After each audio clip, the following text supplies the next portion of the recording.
اس دن اتفاق کی بات کہ انہیں گھر واپس آنے میں دیر ہو گئی اور سورج غروب ہونے کے بھی کوئی 3.5 گھنٹے بعد جب وہ واپس لوٹے تو انہیں وہاں اپنا پیارا کتا نظر نہ آیا۔ وہ تیزی سے اس جگہ پہنچے جہاں چلتے وقت اسے باندھا تھا، اور وہاں جب انہیں اس بدقسمت جانور کی ٹوٹی ہوئی زنجیر، اس کا پٹا، خون کے دھبے اور کچھ فاصلے پر ہی اس کی بچی کھچی ہڈیاں ملی تو غصے اور رنج کے مارے ان کا برا حال ہو گیا۔ فوراً ہی چوکیدار کو بلایا گیا۔ وہ ایک پینشن یافتہ فوجی تھا اور اپنے فرائض کو پوری ذمہ داری کے ساتھ ادا کرنے کے لیے مشہور تھا۔ وہ اس وقت بھی ڈیوٹی پر تھا اور اس جگہ سے مشکل سے 50 گز کے فاصلے پر تھا جہاں کتا مارا گیا تھا۔ چوکیدار نے پورے وثوق اور یقین کے ساتھ بتایا کہ اس نے کسی قسم کی غراہٹ یا لڑائی کی ہلکی سی آواز بھی نہیں سنی۔ ڈپن نسل کا قداور کتا بڑا ہی دلیر اور جیدار تھا۔ اگر اس پر کوئی حملہ کرتا تو یقیناً وہ بھی پلٹ کر اس کا مقابلہ ضرور کرتا اور کسی بھی طرح اتنی آسانی سے قابو میں نہ آتا۔ لیکن یہ راز کسی طرح سمجھ میں نہیں آ رہا تھا کہ آخر وہاں کیا صورت ہوئی جو اس نے درندے کے آنے کی آہٹ نہ لی اور آخر تک بالکل غافل اور بے خبر رہا۔ ابھی ایک ہی راز سے پردہ نہیں اٹھ سکا تھا کہ اسی رات کو ایک اور عجوبہ دیکھنے میں آیا۔ وہی پینشن یافتہ فوجی جب رات کو گشت کرتا ہوا مکان کے اسی حصے کی طرف گیا تو اسے وہاں ایک جانور گھومتا ہوا نظر آیا۔ اس نے جب غور سے دیکھا تو پہچانا کہ یہ تو سفید لومڑی ہے جو غالباً مرغیوں اور کبوتروں کے ڈربے توڑنے کی فکر میں معلوم ہوتی ہے۔ اس نے جلدی سے اپنی رائفل اس کی طرف سیدھی کر دی، لیکن وہ بھی ایک چھلاوا ثابت ہوئی اور پلک جھپکتے ہی وہاں سے چمپت ہو گئی۔ چوکیدار نے دیکھنا تو درکنار یہ بھی نہیں سنا تھا کہ لومڑی سفید بھی ہوتی ہے، بلکہ ہوتی کیا ہے، وہ اسی علاقے میں موجود ہے۔ اس لیے اسے دیکھ لینے کے بعد اسے بڑی فکر ہوئی کہ آخر سفید لومڑی آئی کہاں سے۔ اس نے اسی وقت حیات خان کو جگا کر سفید لومڑی کی موجودگی کی خبر سنا دی۔ حیات خان اپنے کتے کے اس طرح مارے جانے سے پہلے ہی فکر مند تھے۔ جب چوکیدار نے انہیں بے وقت بیدار کر کے لومڑی کا قصہ سنا دیا تو ان کی خان صاحبیت چمک اٹھی اور انہوں نے اسی وقت بڑے جوش اور غصے کے عالم میں عہد کیا کہ وہ اس راز کی تہہ تک پہنچ کے رہیں گے، اور قسم کھائی کہ اب وہ قاتل کا پتہ لگا کر ہی دم لیں گے۔ حیات خان بڑے تندرست، جسیم اور ساتھ ہی بڑی اچھی سیرت اور شخصیت کے مالک تھے۔ یوں تو اس وقت ان کی عمر 40 سال سے کسی طرح کم نہ ہوگی، لیکن وہ ایک بہترین کھلاڑی کی طرح ہر وقت چاق و چوبند دکھائی دیتے تھے۔ میں جب شام کو ٹہلنے کے لیے ان کے مکان کے پاس سے گزرتا تو وہ اکثر صرف نیکر پہنے اپنے باغیچے کی خبرگیری کرتے ہوئے دکھائی دے جاتے، اور میں دل ہی دل میں ان کے جسم کی بناوٹ اور موزونیت کی تعریف کرتا ہوا آگے نکل جاتا۔ دوسرے بہت سے پولیس والوں کی طرح حیات خان کو بھی اپنے شکاری ہونے پر فخر تھا۔ وہ جرم کی تفتیش کرنے اور مجرم کا کھوج لگا لینے میں بھی خوب ماہر تھے۔ سفید لومڑی کی خبر سنتے ہی وہ فوراً بستر سے اٹھ کھڑے ہوئے، ٹارچ اٹھائی اور بہت احتیاط سے جائے واردات کو دیکھنے کے لیے نکل پڑے۔ نرم زمین پر بہت سے پیروں کے ملے جلے نشانات دکھائی دے رہے تھے۔ پیروں کے نشان دیکھ کر وہ اس نتیجے پر پہنچے کہ حملہ آور یقیناً کوئی بہت بڑا جانور ہے۔ انہوں نے خیال کیا کہ کہیں وہ کوئی چیتا ہی نہ ہو، اس لیے کہ ان کا کتا بغیر لڑے بھڑے اور گتھم گتھا ہوئے تو کسی اور کے قابو میں اس طرح آ نہیں سکتا تھا۔ بہت سی گڑبڑ لکیروں اور پنجوں کے نشانوں کے درمیان بہرحال وہ جو کچھ صورت رہی ہو، وہاں کی نرم زمین پر لڑتے ہوئے جانوروں کے پیروں کے پھسلنے کے نشانات بنے ہوئے تھے۔ کچھ فاصلے پر انہیں بالکل صاف نشان بھی مل گئے۔ وہ بالکل صاف صاف کسی کتے کے پیروں کے نشان کے مشابہ تھے۔ غور سے دیکھنے پر انہیں پتہ چلا کہ نشان دو طرح کے ہیں، ایک تو کسی بڑے جانور کے جو تقریباً 4.5 انچ چوڑے ہیں، اور دوسرے اس سے چھوٹے جن کی چوڑائی بمشکل 3 انچ رہی ہوگی۔ وہ پہچان گئے 3 انچ والے نشان یقیناً ان کے کتے کے ہی تھے۔ ان کے علاوہ قریب ہی کچھ چھوٹے چھوٹے نشان وہاں اور بھی تھے، جیسے کسی پلے یا بلی کے پنجوں کے ہوتے ہیں۔ حیات خان بڑے نشانوں کے سہارے چلتے چلتے دور ندی کے پاس تک چلے گئے۔ لیکن پہاڑیوں کے پاس پہنچنے پر وہ کھوج بھی دکھائی دینا بند ہو گئے۔ مجبوراً کافی دیر پریشان ہونے کے بعد وہ اپنے مکان پر واپس آ گئے۔ اس رات بیچارے پوری نیند بھی نہ لے سکے اور بقیہ تمام رات کروٹیں بدلتے ہی گزار دی۔ وہ چارپائی پر پڑے خیالی نقشے بناتے رہے کہ کس طرح حملہ آور آیا ہوگا اور کس طرح دونوں میں کشمکش ہوئی ہوگی، لیکن اس کے باوجود ان کا ذہن کوئی واضح تصویر نہ پیش کر سکا۔ اگلے دن جب انہوں نے پولیس اسٹیشن پر اس کا تذکرہ کیا تو انہیں چاروں طرف سے تعزیتی پیغام، مختلف مشورے اور ہدایتیں ملنا شروع ہو گئیں، لیکن صحیح معنوں میں وہ لوگ بھی اس معمے کو حل کرنے میں ناکام رہے اور کوئی معقول تجویز نہ پیش کر سکے۔ شام کو جب حیات خان دفتر سے رخصت ہونے لگا تو ان سے ایک بوڑھا بڑھائی آ کر ملا۔ یہ بڑے میاں بھی پولیس کی ملازمت میں تھے اور بہت پہلے جنگلی جانوروں کو پنجروں میں پھانسنے کا کام کیا کرتے تھے۔ انہوں نے جب اپنے بڑے حاکم کے نقصان کی خبر سنی تو ان کا دل نہ مانا اور رضاکارانہ طور پر اس نادیدہ قاتل کو زندہ پکڑنے کا ارادہ ظاہر کیا اور خان صاحب سے درخواست کی کہ وہ اس کی اجازت دے دیں۔ اس نے بڑے دعوے کے ساتھ کہا، اگر وہ کوئی بھوت بھی ہو حضور، تب بھی میں اسے معاف نہیں کروں گا اور اس کے کان پکڑ کر آپ کے سامنے لا حاضر کروں گا۔ لیکن حیات خان نے یہ تجویز حقارت سے ٹھکرا دی۔ جہاں دیدہ بوڑھے نے بھی اس وقت مزید اصرار کرنا مناسب نہیں سمجھا اور ایک فرما بردار غلام کی طرح فوراً خاموشی اختیار کر لی۔ دوسری رات کو ایک اور پالتو کتے کی باری آ گئی۔ مسز کیمپ بیل کا یہ چھوٹی نسل کا فوکس ٹیریئر ان کے اپنے ہی برآمدے میں مار دیا گیا تھا اور اس بار پھر کسی نے بھی کوئی ہلکی سی آواز بھی نہیں سنی تھی، بلکہ اس بار تو 2-4 خون کے دھبوں کے علاوہ وہاں کچھ بھی نہ چھوڑا گیا تھا۔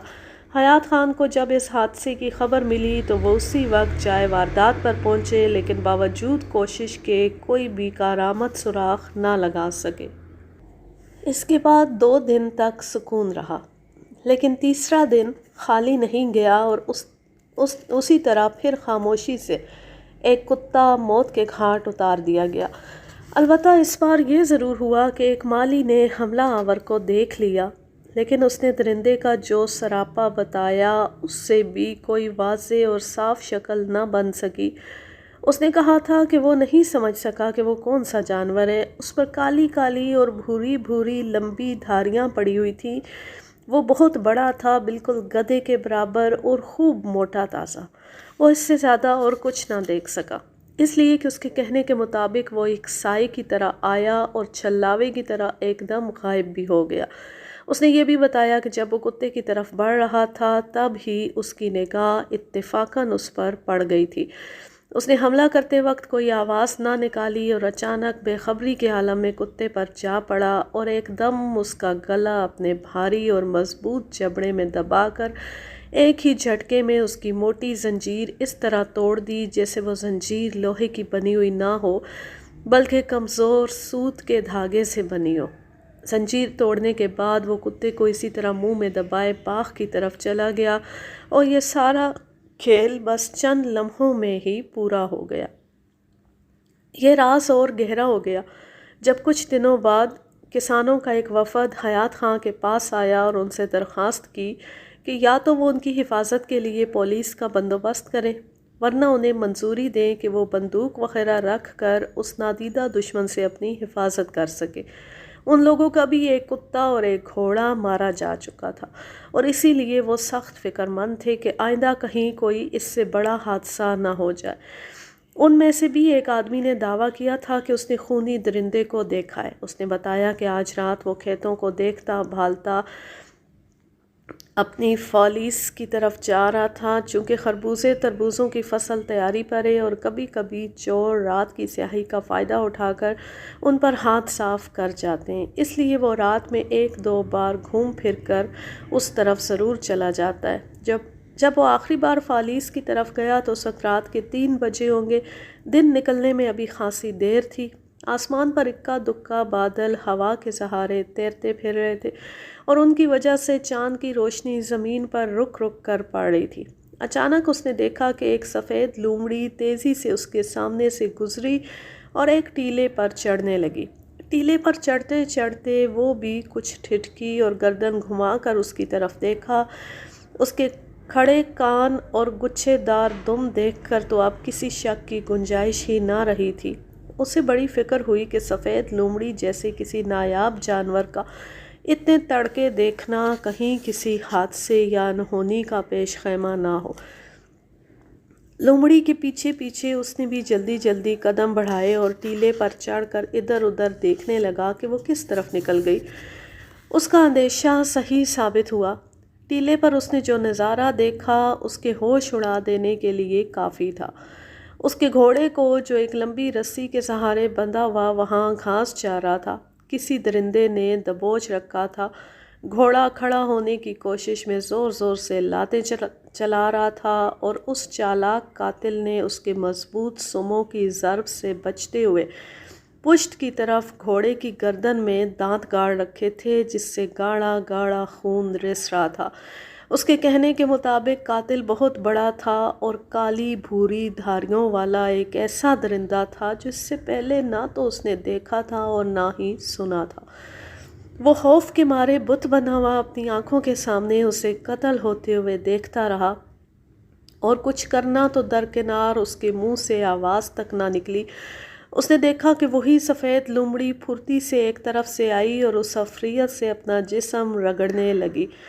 بڑا درندہ فوراً چمک کر کھڑا ہو گیا۔ اس نے اپنا بھاری سر تیزی سے کسان کی طرف گھمایا اور چمک سے محروم سیاہ آنکھوں اور خون آلودہ جبڑے والا اپنا مکروہ اور خوفناک چہرہ اس کے سامنے کر دیا۔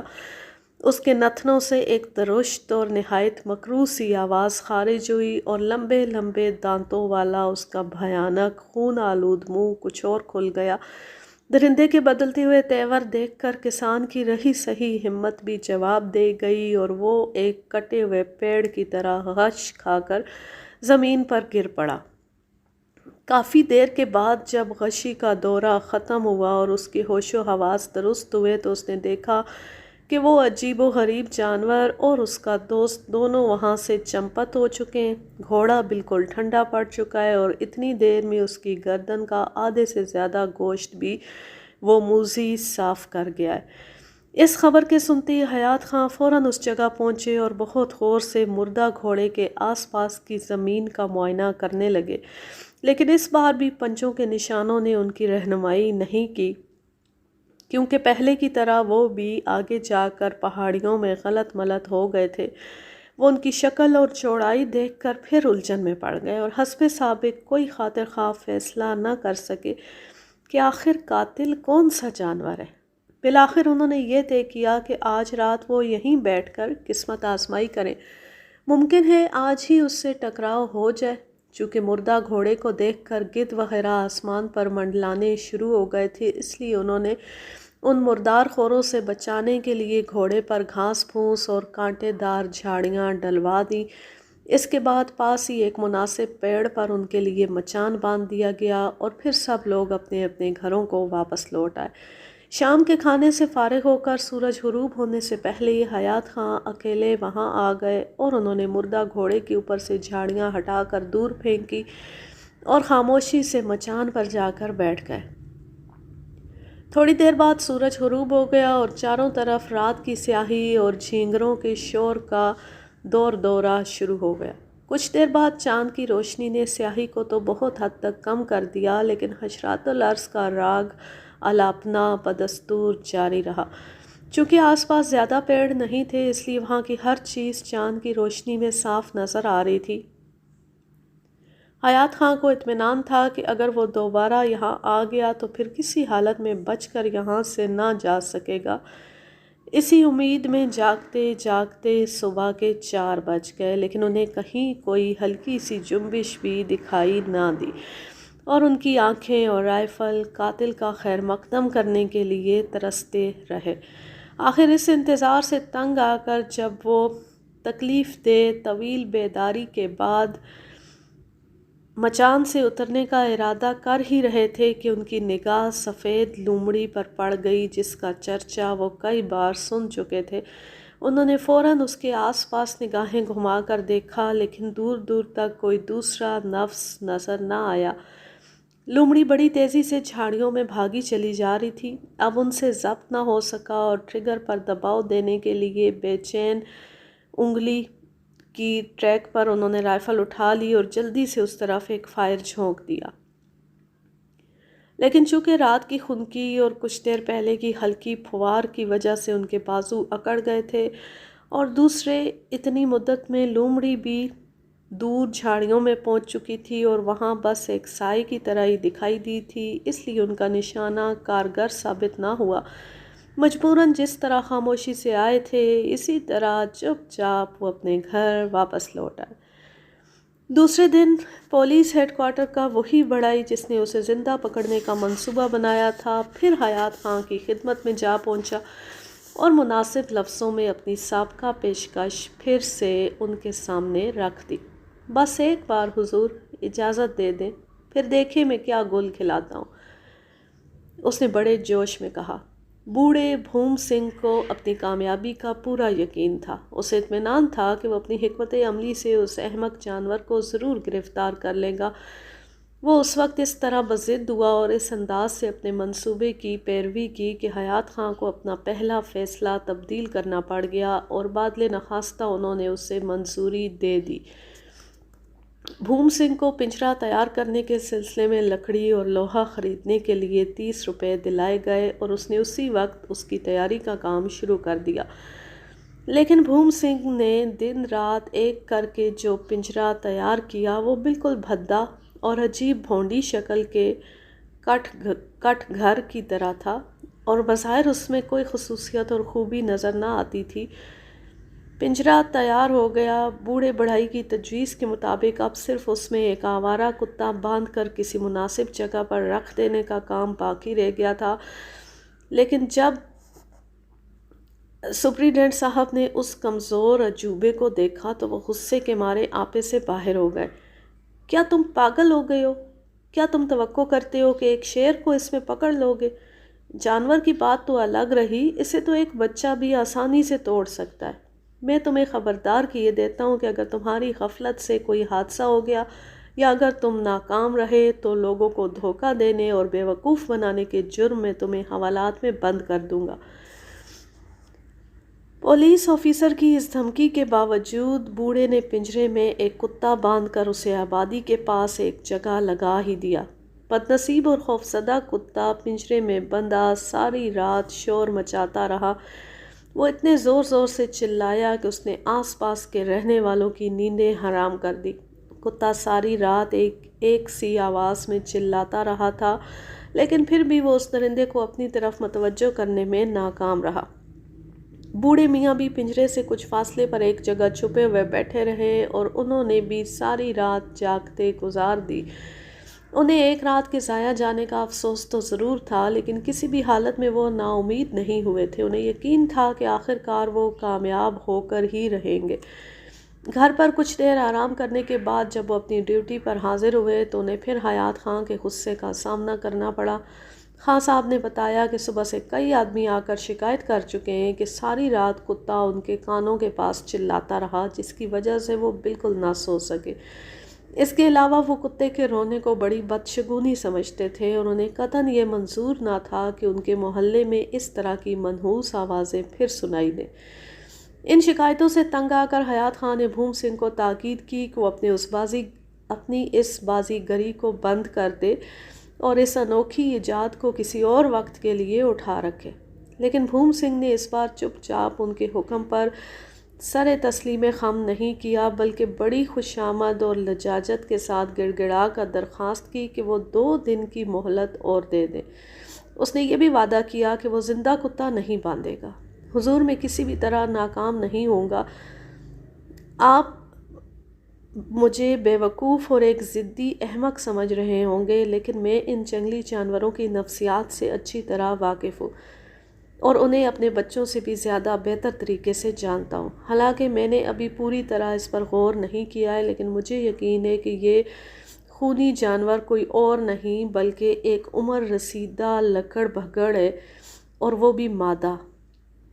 مجھے اب صرف 2 راتوں کو اور کوشش کرنے دیجیے، پھر بھی اگر میں کامیاب نہ ہوا تو آپ کو اختیار ہوگا، اس کے بعد آپ جو بھی سلوک میرے ساتھ کرنا چاہیں کریں، مجھے کوئی شکوہ نہ ہوگا۔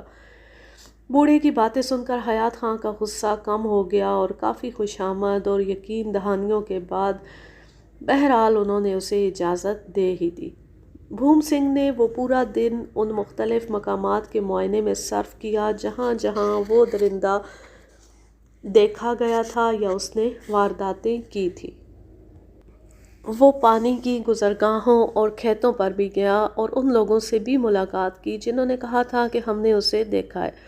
بظاہر اس کی تفتیش کوئی مفید اور کارآمد ثابت نہیں ہوئی، کیونکہ وہ ایسے موقعوں پر منہ ہی منہ میں بڑبڑاتے اور بار بار گردن کو ادھر ادھر ہلاتے ہوئے دیکھا گیا، جیسے ان انکشافات نے اسے مطمئن نہیں کیا ہے۔ وہ پتنگ بازی کا زمانہ تھا۔ بڑا ہی تھک کر راستے میں ایک جگہ پانی کے کنارے بیٹھ گیا تھا کہ اس نے آسمان پر 2 پتنگیں اڑتی ہوئی دیکھی۔ وہ کھلی فضا میں لہرا لہرا کر آنکھ مچولی کا کھیل کھیل رہی تھیں۔ کبھی تو وہ کتراتی ہوئی دور نکل جاتیں اور کبھی ایک دوسرے کے پیچھے لپکنے لگتیں۔ آخر اس کے دیکھتے ہی دیکھتے وہ باہم ٹکرا گئیں۔ ان میں پیچ پڑ چکا تھا۔ انہیں دیکھ کر مان بڑھائی کے دماغ میں ایک خیال ابھرا اور وہ جوش کے عالم میں ایک دم کھڑا ہو گیا۔ اس کے دماغ نے سفید لومڑی کے وجود پر غور کرنا شروع کر دیا تھا، جو کسی نہ کسی شکل میں اصل درندے سے منسلک تھی اور جسے غلطی سے اس نے اب تک کوئی اہمیت نہ دی تھی۔ اب بھوم سنگھ نے زندہ کتے کی جگہ مردہ کتے کو باندھنے کے بعد اس بدنام پنجرے میں ایک زندہ چوزے کا بھی اضافہ کر دیا تھا۔ چوزے کو سلاخوں کے پاس پھڑپھڑاتے اور مرے ہوئے کتے کی بو ہوا میں تحلیل ہوتی ہوئی چھوڑ کر وہ بجائے زمین پر کہیں بیٹھنے کے اس بار کچھ فاصلے پر ایک پیڑ پر چڑھ کر بیٹھ گیا اور احتیاطاً اپنے آپ کو پتوں میں اچھی طرح چھپا لیا۔ وہ آج بھی ساری رات جاگ کر نگرانی کرنے کا فیصلہ کر چکا تھا۔ تھوڑی دیر بعد خوب اندھیرا پھیل گیا اور ندی نالوں سے جھینگر اور مینڈکوں کے بولنے اور ٹررانے کی مسلسل آوازیں آنے لگیں، جس کی وجہ سے ماحول میں ایک عجیب سا تناؤ پیدا ہو گیا۔ کچھ دیر بعد ہلکی ہلکی پھوار بھی پڑنا شروع ہو گئی، جس نے ان آوازوں کو اور بھی پراسرار بنا دیا۔ بھوم سنگھ کو ساری رات جاگتی گزر گئی۔ وہ تکلیف دہ حالت میں بغیر ہلے جلے ایک شاخ سے چپکا بیٹھا رہا۔ بارش اور تیز ہوا کی وجہ سے جیسے تیسے رات کے 2 بجے تک تو جاگتا رہا، لیکن اب اس کی قوت برداشت جواب دے چکی تھی اور مزید اسی طرح بیٹھے رہنا اس کے لیے ناممکن ہو گیا تھا۔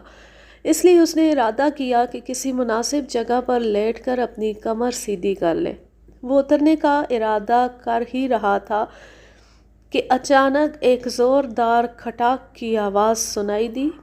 پنجرے کا دروازہ جھٹکے کے ساتھ بند ہو چکا تھا۔ وہ بڑے جوش میں جلدی جلدی پیڑ سے اترا اور جھاڑیوں سے الجھتا الجھتا پنجرے کی طرف بڑھا۔